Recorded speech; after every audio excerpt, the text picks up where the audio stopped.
100টা গরু বিতরণ করছে এই যে পার্শ্ববর্তী কোম্পানি। আরেকজন হলো এই সাবেক ছাত্র নেতা ছিলেন বুলবুল সাহেব। আমি আজকে ফেসবুকে দেখতেছি আমাদের এখানে আমাদের সঙ্গে যারা ভোট করছে পরাজিত প্রার্থী 35টা 39টা গরু দিচ্ছে, 48টা দিচ্ছে, রাজগঞ্জে দিচ্ছে 39টা। তাহলে এই অর্থের উৎস কি? অর্থ কোথেকে আসলো, কোথা থেকে অর্থ আসলো? আপনাদের ছেলে বলেন না, বলবেন না? হ্যাঁ, উনি বলেছেন তুরস্ক থেকে, কেউ বলে মিশর থেকে এসেছে, কেউ বলে হ্যাঁ ইসলামী ব্যাংক থেকে আসছে। এটা আমি বলতেছি যে ইসলামী ব্যাংক তদন্ত করলে বাইরে হবে যে টাকাটা কোথেকে আসে। কোনো কোনো মাধ্যম দিয়ে তো আসছে, তুরস্ক থেকে আসুক আর মিশর থেকে আসুক। তাহলে এটা কি খুব পজিটিভলি ব্যবহার হচ্ছে? আপনার আয়ের উৎস আপনার ইয়ের মধ্যে আসে না, হলফনামার বাইরে যেটা আইটি টেলিভিশনটা আছে, আমাদেরও তো আছে। এটা তো আমাদের পানি না। আমি জন্ম থেকে দেখেছি, সুতরাং ওই ব্যাখ্যা আমি দিয়া আজকে সাংবাদিকদের মানে আমার কথাটাকে অন্যদিকে নেওয়ার চেষ্টা করবো না, কারণ নিজের কথা নিজে আমি না বলাই ভালো। অনেকে বলছেন, আমি দেখতেছি আমরা জিনিসগুলা দেখে যাচ্ছি যে কিভাবে এই অপপ্রচার করতে পারে, কিভাবে অপব্যাখ্যা দিতে পারে। এটা তো বাহিনীর কাজ, গুপ্ত বাহিনীর কাজ। আর এখন তো একটা দুইটা গুপ্ত না, নতুন গুপ্ত নতুন ভাবে জড়িত হয়েছে। হ্যাঁ, দেখেন, শুধু এই কথাটাই বলবো, আমরা 5 আগস্টের পর একটা বন্যা হয়েছে। বন্যাতে আমরা লক্ষ্মীপুরের মানুষ সবচেয়ে বেশি ক্ষতিগ্রস্ত। আমাদেরকে বাড়িতে যাইতে হয়েছে। নোয়াখালী সবচেয়ে বেশি আমরা শিকার ছিলাম। এই বৃহত্তর নোয়াখালী বন্যার নামে কি পরিমাণ টাকা উঠেছে ওনারা ডাকাতে বসছে, তাই না? যারা বলেন যে ওনারা জুলাই আন্দোলনের নেতৃত্ব দিচ্ছে, ওনাদেরকে মানুষ সরল বিশ্বাস টাকা দিয়ে আসছে। আজ পর্যন্ত টাকা হিসাব পাওয়া গেছে?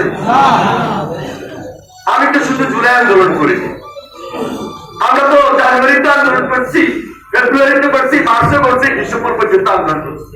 আমরা 12 বছর, আমরা 17 বছরে 12 মাস করে এভাবে 17 বছর আন্দোলন করছি। আমরা কন্টিনিউ এভাবে আন্দোলনের মাঠে ছিলাম। আজকে তারা আমাকে আপনাদেরকে রাজনীতি শিখায়, আর তাদের রাজনীতি আমাদেরকে সুস্থ এবং এমন এমন অপতথ্য, অপব্যাখ্যা, অপপ্রচার তারা করতেছে। তাদের নতুন বন্ধু তো পাইছে, পার্লামেন্টে নতুন বন্ধু পাইছে না ইলেকশনে। যারা বাংলাদেশের স্বাধীনতা চায় না, যারা এই দেশের বিরুদ্ধে, যাদের এই দেশে রাজনীতি করার সুযোগ ছিল না, এই প্রেসিডেন্ট জিয়া রহমান সাহেব তাদের বিরুদ্ধে করে দিয়েছে। আজকে বলতে গেলে অনেক কথা বলতে হয়, আমি আর করতে চাই না। শুধু এটাই বলবো, আমাদের যারা আমরা বিএনপির নেতৃত্বে, তারা গভর্নমেন্ট নেতৃত্বে সংগঠনটা করি, যারা আমাদেরকে সমর্থন দেয়, যারা সাধারণ মানুষ বারবার আমাদেরকে নির্বাচিত করেন, তাদেরকে সুখে শান্তিতে রাখার দায়িত্ব, এই দেশের মানুষকে সুখে শান্তিতে রাখার দায়িত্ব আমাদের উপর অনেকটা বর্তায়, আমাদের দায়িত্ব। এই জন্য আমাদের যে ইয়াং জেনারেশন, আমি তাদের প্রতি শুধু এটাই বলবো, আমাদেরকে আরো বেশি সজাগ দলীয় নেতা কর্মী যারা আমরা রয়েছি, আমাদের যারা নেতৃবৃন্দ আছেন, আরো বেশি সজাগ দিতে হবে। কারণ আমাদের এই সাধারণ মানুষগুলাকে কোনো যেন অপপ্রচার, অপব্যাখ্যা দিয়ে ভুল না দেখতে পারে। এবং এই সময়ে সামাজিক যোগাযোগ মাধ্যমে আরো অনেকগুলো কথা তুলে প্রত্যেকটা কথা যদি আমি ধরে না ধরি, তাহলে তারা কিন্তু সুযোগ পেয়ে যাবে। দেখেন মাদারিতে গত কয়েকদিন সেখানে গায়ে পড়ে যাবেন আমাদের নির্বাচনের আর্থিক, এবং গত পরশুদিন আমরা একটা বিবৃতি দিয়েছি ছাত্রের বিবৃতির প্রতিবাদ। সেখানে আমি বিস্তারিত বলেছি আমাদের নেতৃবৃন্দ চন্দ্রগঞ্জে আমাদের সেই বক্তব্যগুলো তুলে ধরেছে। এরপরও আজকে প্রতিপক্ষ হিসাবে আলাদা কথা বলেছেন, চ্যালেঞ্জ করে দিয়েছেন আমাদের। ওই পরাজিত শক্তি আমাদেরকে আজকে আবার নতুন করে চ্যালেঞ্জ দিচ্ছে। যারা মাদারিতে আমাদের এই অঞ্চলে ফ্যাসিবাদের মতো নতুন করে সংঘর্ষের রাজত্ব কায়েম করতে চান, যারা 96 সালে 86 সালে ওই ফ্যাসিবাদের সঙ্গে একসঙ্গে মিলে রাজনীতি করেছিল, আমাদের বিরুদ্ধে অবস্থান নিয়েছিল, যারা 172 73 হত্যার অবরোধ করে এই দেশের মানুষের সঙ্গে বেইমানি করেছিল এবং জাতীয় বেইমানি সব আখ্যায়িত করেছিল,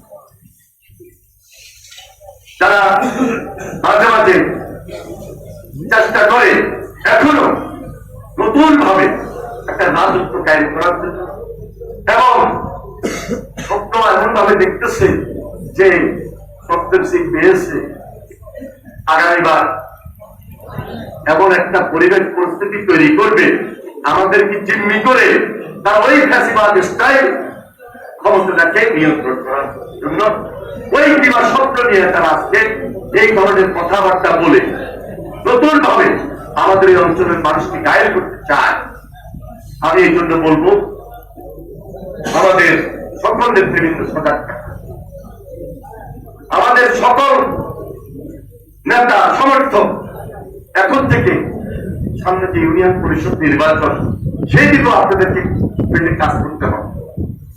দুইজন তার ভোট করতে পারবেন না, ভোটটা একজনই করতে হবে।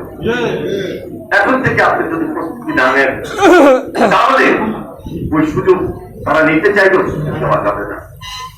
তা আমি আর বেশি বক্তব্য দিব না, শুধু এটাই বলবো যে আমাদের বাচ্চু চেয়ারম্যান এবং বেলাল চেয়ারম্যান আমাদের চন্দ্রগঞ্জ উপজেলা নিয়ে তারা বিশেষ 2-4টি লাইন একটা বক্তব্য দিয়েছেন। এই বক্তব্যের বাইরে আমি কখনোই ছিলাম,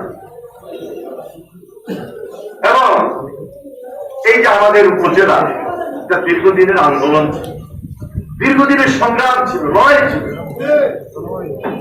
আজকে আমি আমাদের প্রিয় নেতা জনাব তারেক রহমানকে ধন্যবাদ জানাই। উনি চাইছেন, উনি আন্তরিকতা প্রকাশ করেছেন, উনি দাবির প্রতি একাত্মতা ঘোষণা করেছেন এবং আমার আবদারকেও রক্ষা করেছেন। সেই জন্য আমি ওনাকে চট্টগ্রামবাসীর পক্ষ থেকে, লক্ষ্মীপুরবাসীর পক্ষ থেকে আন্তরিকভাবে মোবারকবাদ জানাই, অভিনন্দন জানাই এই চট্টগ্রামকে উপজেলা করার জন্য। ইনশাআল্লাহ আমি শুধু শেষ করবো এটা দিয়ে, আমাদের সাংবাদিক যারা আমার সামনে বসে আসছেন উনি আমাকে একটা দরখাস্ত দিয়েছে, সেখানে অনেকগুলো বক্তব্য আছে, অবশ্যই আমি পড়ে দেব। তবে মানববন্ধন করার আগে যদি উনি আমার সাথে বসতে পারতেন, আলোচনা করতে পারতেন, অবশ্যই আমরা সবাই কথাটাকে বিশ্লেষণ করি, সম্মান, কিন্তু তা না করে আমরা যদি কেউ কাউকে প্রতিপক্ষ বানাই ফেলাই, একটা উপজেলার মধ্যে তো অনেকগুলো ইউনিয়ন আছে, ইনশাআল্লাহ আমরা চেষ্টা করবো সবাই কথাগুলোকে সম্মান দিয়ে সুন্দর একটা চন্দ্রগঞ্জ যেন সবার সামনে উপহার দিতে পারে। বিদায়টা আমাদের রোমাই ছিল। আমি আর বেশি কোনো কথা বলবো না। আপনারা যারা আজকে এখানে উপস্থিত হয়েছেন, আপনারা এই চন্দ্রগঞ্জটা উপজেলা হিসাবে পেয়েছেন এবং নামটাও চন্দ্রগঞ্জ। সুতরাং যদি বেশি খুশি হওয়ার কথা, চন্দ্রগঞ্জ অঞ্চলের মানুষই তো বেশি খুশি হবে। তারপর আমাদের 9টা ইউনিয়ন, আমরা 9টা ইউনিয়ন অখুশি। আমি আপনাদের সবাইকে আন্তরিকভাবে মোবারকবাদ জানিয়ে আজকে যারা রাষ্ট্রপতি জিয়া রহমান ওনার 45তম শাহাদাত বার্ষিকীতে উপস্থিত হয়েছেন ওনার জন্য বিশেষভাবে দোয়া করেছে, দেশের তিনি বেগম খালেদা জিয়ার জন্য বিশেষভাবে দোয়া করেছে। আমি আপনাদের প্রতি কৃতজ্ঞতা প্রকাশ করে আমার বক্তব্য শেষ করছি। খোদা হাফেজ। বাংলাদেশ জিন্দাবাদ। আসসালামু আলাইকুম ওয়া রাহমাতুল্লাহি ওয়া বারাকাতুহু।